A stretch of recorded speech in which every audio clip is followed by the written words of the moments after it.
والسلام على سيد المرسلين وعلى آله وصحابه أجمعين. سبحانك لا علم لنا إلا ما علمتنا إنك أنت العليم الحكيم. سبحانك لا فهم لنا إلا ما فهمتنا إنك أنت الجواد الكريم. وقل رب زدني علما. أعوذ بالله من الشيطان الرجيم. والمحسنات من النساء إلا ما ملكت أيمانكم كتاب الله عليكم وحل لكم ما وراء ذلكم أن تبدأوا بأموالكم محسنين غير مسافحين فما استمتعتم به منهن فآتوهن أجورهن فريضة ولا جناح عليكم فيما تراضيتم به من بعد الفريضة إن الله كان عليما حكيما.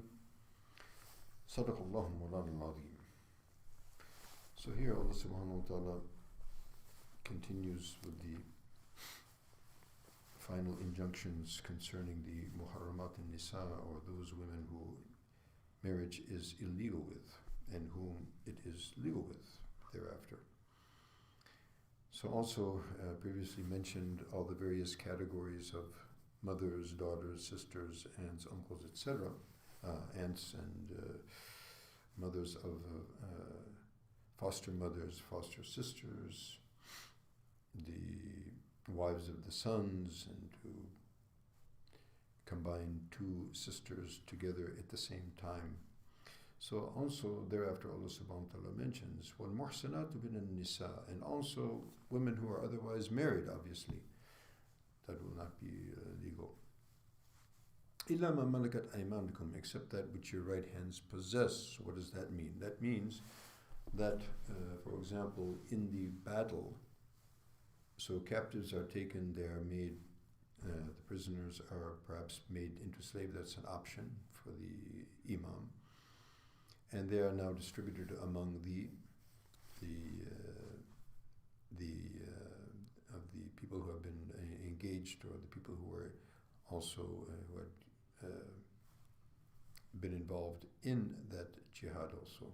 So those people who had been fighting in that particular battle, what we call the mal al-ghanima, or the spoils of war. So if those women who have been now captured from the enemy and have been handed over to the ghanimin, or the soldiers who had participated in that battle.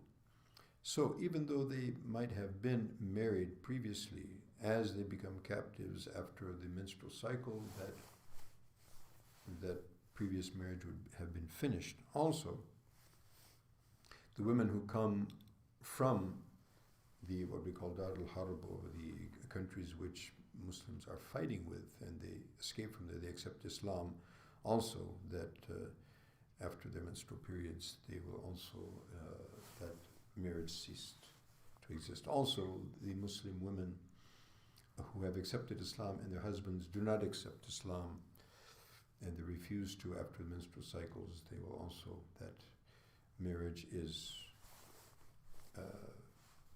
will be discontinued. So in that case, that will be also legal. Kitab Allah alaykum, and this is the ordainment that has been written by Allah subhanahu wa ta'ala upon you. Kitab Allah basically means that which has been written by Allah subhanahu wa ta'ala upon you, meaning His orders and His injunctions. وَحِلُّ لَكُمْ مَا وَرَاءَ ذَلِكُمْ, and whatever women might be after those who have been mentioned, who are not legal, then women, otherwise whoever else among the Muslim women or among the Jewish or Christian women, it will be legal for you to marry with them. وَحِلُّ لَكُمْ مَا وَرَاءَ ذَلِكُمْ أَن تَبْتَغُوا بِأَمْوَالِكُمْ مُحْسِنِينَ غَيْرَ مُسَافِحِينَ. So it will be legal to marry them, but with the condition that you seek their marriage and their hands in marriage with your wealth in the form of dowry. Muhsinin means that a muhsin is a person who is chaste, who is also married, who has entered into a respectable wedlock. So entering into such marriage, seeking the hands and the marriage of such women through the medium of your wealth in the form of dowry. Seeking chastity, غير مسافهين, not simply, looking to fulfill the lustful desires. So that's the difference between marriage and prostitution. Prostitution, also money is involved, but of course that's not a respectable and a continuous wedlock. So wedlock is only that which is solemnized with the conditions, and it is mu'abbad, it is a continuous, until, as they say, until death do us part.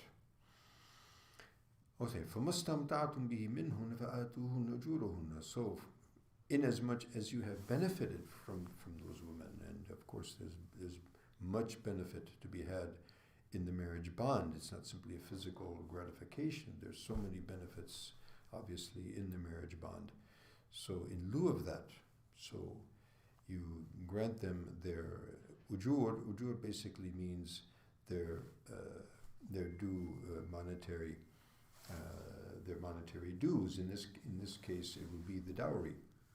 Faridatan, which is fard, which is compulsory. So that is one of the conditions of marriage, that a mahr has to be fixed.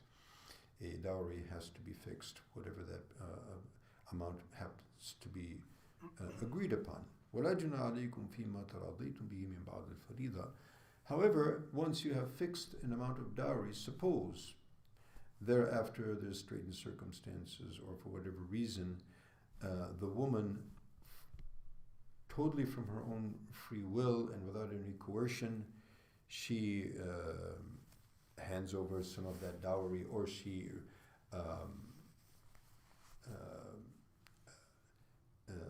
writes it off, or she doesn't demand, or is lets go some of her right in that context. So there's no harm in that. But the condition is that this is totally her freedom of will, and there's no coercion, and there's no pressure. This is generally what happens, particularly in some of the cultures. The men, put pressure on the women, and the women, out of force, they give up some of their dues. This is totally wrong and haram.